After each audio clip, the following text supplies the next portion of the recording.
Okay, the bones that make up the pectoral girdle are the clavicle bone and scapula.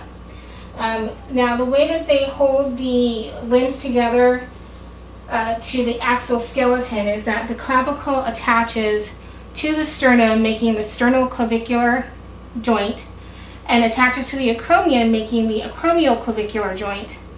And together, that is what makes the limbs attach here in the joint. And that's how it holds it to the appendicular skeleton. So we're going to go with the, here is the coracoid process. Here is the subscapular fossa. Here is the glenoid cavity here, which is the socket. On the back here we have the spine of the scapula. And then the acromion is right here. Oh, the acromion is right here. And the supraspinous fossa is here. The infraspinous fossa is here. And then I pointed out already the sternoclavicular joint and the acromioclavicular joint. Okay, so going to the humerus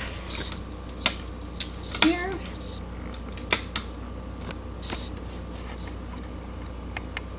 Okay. Okay, so with the humerus, here is the humerus right here, which is the entire upper arm. This is the head of the humerus. This is the greater tubercle of the humerus. This is the lesser tubercle. The deltoid tuberosity would be here. The medial epicondyle would be here. The lateral epicondyle would be here. The coronoid fossa is right here, and the bone that would go in there is the coronoid process of the ulna. The capitulum is here, and the bone that articulates with the capitulum is the radius. The trochlea would be this bone here, and right here would be the trochlea. And the bone that articulates with the trochlea is the ulna. The olecranon fossa. This is the olecranon fossa, and the bone that goes there is the olecranon process of the ulna. And then we're going to go down to a little bit lower here. Okay. So here we have the ulna. The coronoid process of the ulna is right here. The styloid process of the ulna is this little, right here. It's right here is the styloid process. You can see it right there, styloid process.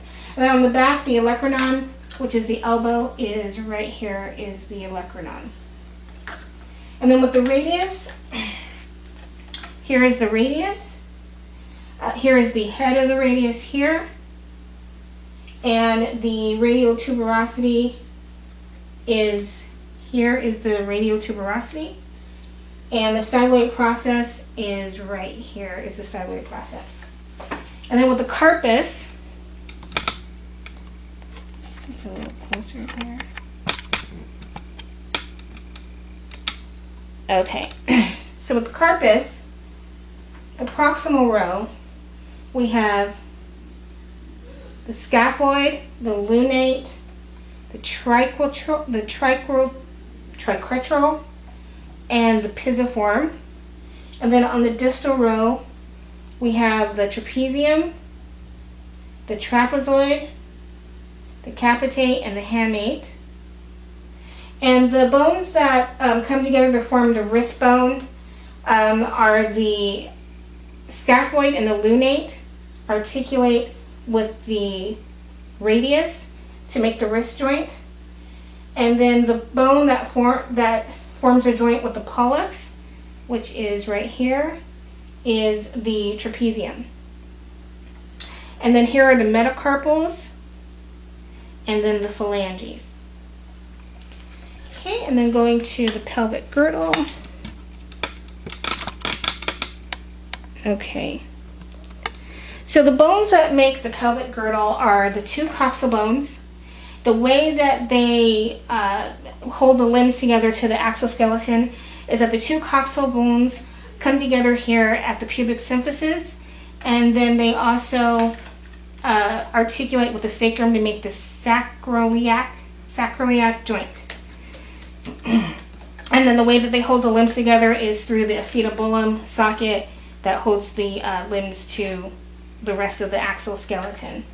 And so the coxal bones make up three parts that fuse together. The ilium here, and then the ischium here, and then the pubic bone here.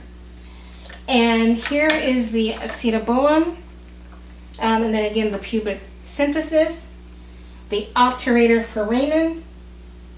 This is the iliac crest here. The anterior superior iliac spine is right here. The iliac fossa is right here.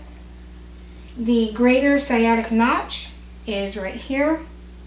The ischial spine is right here. And the ischial tuberosity is right here. Okay, and then going down to the femur. Okay, and with the femur, this is the head of the femur. This is the greater trochanter. This is the lesser trochanter. The abductor tubercle is here. The medial epicondyle is here. The lateral epicondyle is here. The patella is here. And then on the back here, we have the medial and lateral condyles. And then going down to the tibia. Okay. So the tibia, we have the medial and lateral condyles. The media and lateral condyles here. And then the tibial tuberosity is here. The medial malleolosus is here, is the medial malleolosus. And the proximal and distal tibial fibular joints are proximal and distal here. The fibula, the head of the fibula is here, and the lateral malleolosus is here. And then going to the tarsus, I'm going to zoom in. We're going to zoom in here. Okay. So the talus bone, this is the talus bone here, and then if I turn here, this is also the talus right here. And this bone articulates with the calcaneus bone. This is the calcaneus bone. Then it also articulates with both the tibia and the fibula. The cuboid bone, let's see. Okay. The cuboid bone is this bone right here is the cuboid bone. And then over here, oh, the talus also articulates with the navicular bone. And this bone right here is the navicular bone. And then here we have the lateral, intermediate, and medial cuneiform bones. Then here are the metatarsals. Here are the phalanges. And this is the hallux.